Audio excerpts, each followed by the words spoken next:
eu subo à tribuna para tratar de alguns temas que são extremamente importantes. O primeiro deles é um verdadeiro câncer que existe aqui no estado do Maranhão, que é a agiotagem. A agiotagem que um caso emblemático ontem mostrou até que ponto ela pode ir e ser impiedosa. Como eu falei no vídeo, parece muito com essa máfia de jogos digitais que empobrecem as pessoas.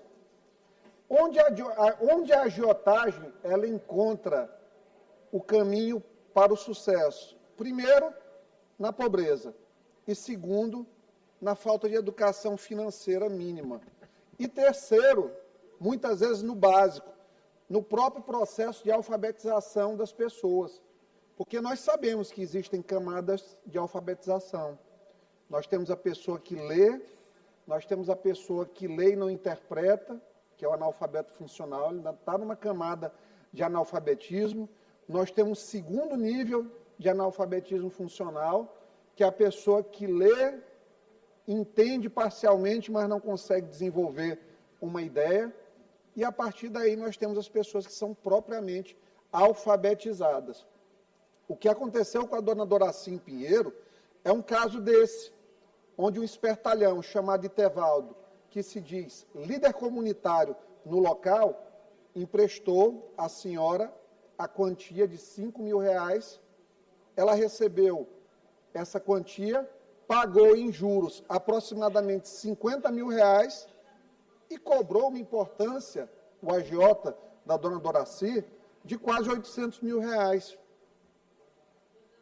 Vejam vocês, uma idosa que tem o seu único imóvel foi vítima de uma fraude contratual, obviamente por ser vulnerável pela idade, ser vulnerável pela condição educacional.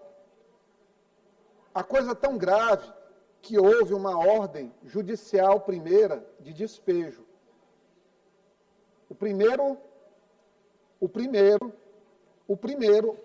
presta atenção, o primeiro oficial de justiça, ele não teve coragem, por motivos humanitários, de proceder à ordem.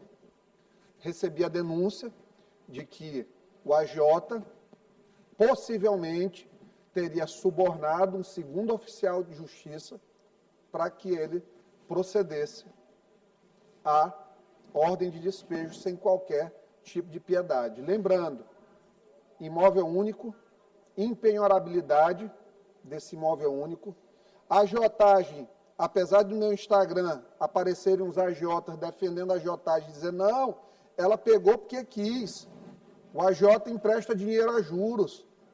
Nós sabemos que existem situações específicas e situações. E no Brasil, a agiotagem ainda é atividade, contravenção, crime. Não é permitido fazer. Mas as pessoas naturalizaram, porque, infelizmente, aqui no Maranhão, é um sistema financeiro paralelo. Quem hoje toma de conta da agiotagem no estado do Maranhão? Colombianos, nos interiores, nas feiras aqui de São Luís, empréstimos com taxas de juros de mais de 10% ao mês, deputado Eric. Hoje, no Dia do Idoso, nós vemos uma idosa sendo enganada. E é isso que nós precisamos ter aqui como uma bandeira de proteção também da melhoridade. Dona Doraci não pode perder a casa dela, os netos moram com ela. O contrato, ele tem um vício, ele tem uma nulidade evidente. É óbvio que ela não tem por que perder a casa dela. Ela já pagou mais do que deveria e muito mais do que deveria em relação à dívida. Mas hoje se encontra pressionada a perder sua casa. Isso demanda a atenção de todos os órgãos possíveis. Ministério Público, Defensoria, Ordem dos Advogados do Brasil, Poder Judiciário do Maranhão. a nossa parte, a minha parte eu estou fazendo. A dona Doraci vem amanhã, nós vamos acompanhar juridicamente o caso dela, tentar reverter essa situação, suscitar nulidade dentro do projeto, suscitar nulidade dentro do processo, para que ela tenha justiça durante o que resta a ela de vida. Imaginar um idoso indo morar num quarto, tendo uma casa, é realmente uma tragédia do ponto de vista social, meus caros colegas deputados e imprensa, todas as pessoas de bem que nos assistem agora. É inadmissível nós permitirmos uma situação como essa. Um espertalhão tirar a casa de uma senhora num empréstimo de agiotagem conseguido mediante uma fraude. O que é que eles fazem? Contrato de compra e venda, metade do valor do imóvel, e o imóvel dela vale muito mais do que 50 mil reais, é um imóvel no centro de Pinheiro.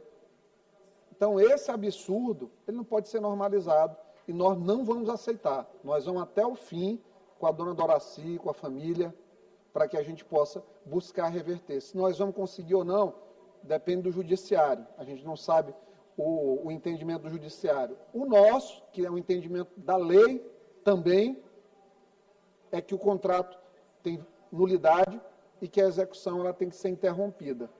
E ela precisa ser, inclusive, indenizada por danos morais, coação no curso desse processo. Mudando aqui de assunto, cada vez mais eu peço aqui ao governador do estado do Maranhão, aos prefeitos de todo o Maranhão também, nós temos necessidade urgente de estruturar redes de proteção à pessoa com alcoolismo. Cada vez mais fica evidente a necessidade disso. A bebida é o vício mais fácil que existe para a pessoa entrar. E, provavelmente, depois do crack, é o mais difícil de ela sair. Primeiro, porque ao passo que o crack gera uma dependência absurda e uma destruição de organismo tremenda, a bebida, no silêncio, na desejabilidade e aceitação social que ela tem, termina sendo muito mais difícil de entender qual que é o limite entre alguém que bebe socialmente e alguém que teve sua vida entregue ao álcool. Eu tenho uma experiência familiar disso aí com meu pai. Isso aí foi a principal causa de saída dele do nosso ambiente familiar, inclusive a causa precípua da morte dele também, agora no mês de julho. Mas, além disso, eu vejo tanta gente jovem, tanta gente de grande capacidade, que muitas vezes carrega dentro de si, no peito, dores que às vezes a gente não consegue mensurar e que são silenciosamente afastados dos círculos de amizade, porque são vistos como pessoas que dão problema, como pessoas que não é bom a gente estar perto. E, pelo contrário, é nesse momento que nós precisamos estar do lado dessas pessoas. É nesse momento que a gente precisa estar disponível para elas. E é nesse momento que o poder público também tem que ter atenção completa e estruturar rede de apoio. Infelizmente, nem todo mundo tem condição de comprar, infelizmente, nem todo mundo tem condição de bancar um psicólogo. Por quê? Porque o SUS, a gente sabe que o acesso é complicado, por uma consulta mais demorada, que vai fazer uma avaliação completa da pessoa. Vão dizer, mas tem dinheiro para beber? Não é o mesmo custo. Uma dose de cachaça aí tem valor simbólico, praticamente. E tem gente que perde a sua vida justamente tirando seus poucos reais, seus poucos centavos para pagar bebidas de valor simbólico. Então fica esse pedido aqui, nós vamos fazer indicação ao governo do estado e às 217 prefeituras do Maranhão para se criar, de fato, núcleos especializados em acompanhamento e reabilitação de pacientes alcoolistas no estado do Maranhão.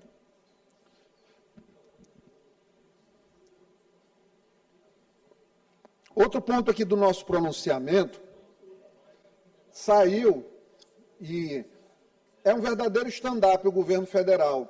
O governo Lula é um verdadeiro stand-up, Bandeira. Divulgaram um dado de desemprego dizendo que é o menor desemprego do país.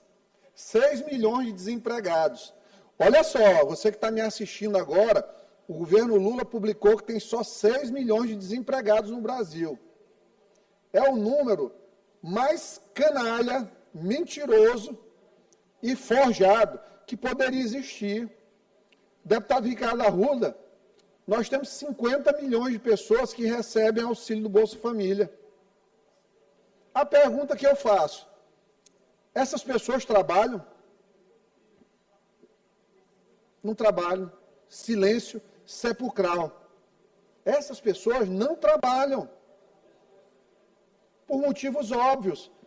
Não tem emprego, não tem atividade econômica na região, e algumas optam até por não trabalhar, fazem um comparativo do Bolsa com o salário mínimo, e às vezes acham que vale mais a pena ficar em casa. A verdade é essa. Mas a grande mentira é o governo dizer que existe só 6% de desemprego. Na verdade, são 56 milhões de pessoas fora do mercado, que dá praticamente aí 1/4 da população brasileira, quase 25%, 1 de cada 4 brasileiros, e eles fingem que está tudo bem. É mais um capítulo da fábrica de mentiras do governo federal, lamentavelmente. Em relação, aqui já no outro tópico do pronunciamento, é necessário falar em relação à FMF. Várias partes interessadas em entrarem na lide, como interessados no processo, terceiros no processo, tiveram seus pedidos não apreciados pela Vara de Interesses Coletivos e Difusos, pelo juiz Douglas de Melo Martins, que colocou uma pessoa com a qual tem laços de fraternidade como interventora da FMF, sem um currículo compatível com o fato de ser dirigente de futebol. Colocou uma pessoa que nunca tinha atuado no esporte, pelo laço de fraternidade. Qual era o objetivo da intervenção? Fazer eleição. Semana passada, eles colocaram um edital para fazer um credenciamento dos clubes e ligas com um monte de exigências excessivas, porque a gente sabe da dificuldade das taxas de cartório, nós sabemos da dificuldade das taxas de cartório, taxas de FMF e tudo mais. Então, eles vão fazer, provavelmente, um verdadeiro enxugamento das ligas para ter mais controle sobre o processo eleitoral. A esperança nossa ainda é que o Ministério Público ele está acompanhando esse credenciamento, mas tudo está atrasado. Até hoje o juiz não havia despachado o nosso ingresso, a petição. Então nós protocolamos um agravo e agora ele foi distribuir errado. Está com outro desembargador, porque tem um desembargador prevento, o desembargador Marcelo Carvalho. Nós estamos fazendo o trabalho junto à Secretaria Judicial para que seja encaminhado para o desembargador prevento, que conhece o processo todo, para que ele aprecie com mais dados. Então, esse é o nosso registro em relação à FMF. E, por fim, ao final, eu não poderia deixar de pedir liberdade para Bolsonaro. Bolsonaro está sendo submetido a cárcere privado hoje. Cumpre ressaltar que Bolsonaro foi preso dentro da sua residência por conta do inquérito contra a soberania nacional. Inquérito que estava arrolado o filho, Paulo Figueiredo, ele e o pastor Silas Malafaia. Procuradoria-Geral da República, titular da referida ação, não denunciou Bolsonaro, não denunciou não denunciou quem foi o outro que eu acabei de falar? O Malafaia, pronto, exatamente. A Procuradoria não denunciaram o Bolsonaro, não denunciaram o Silas Malafaia. Silas Malafaia está solto, Bolsonaro está preso, preventivamente, num processo onde ele não foi denunciado. Se ele não foi denunciado, não tem razões para manutenção da preventiva. Alexandre de Moraes está aparecendo aqui com a vara de interesses coletivos difuso. Não despacha. Os advogados de Bolsonaro peticionaram. Ele está em casa, tendo soluços constantemente, vomitando, deprimido, por conta de uma prisão injusta no início. E muito mais injusta agora, porque não houve trânsito em julgado do processo que eles condenaram ele. Então, agora, Bolsonaro deveria estar indo a médicos, retomando algum tipo de rotina física, melhorando a sua questão psicológica, mas Alexandre de Moraes mantém Bolsonaro em cárcere privado.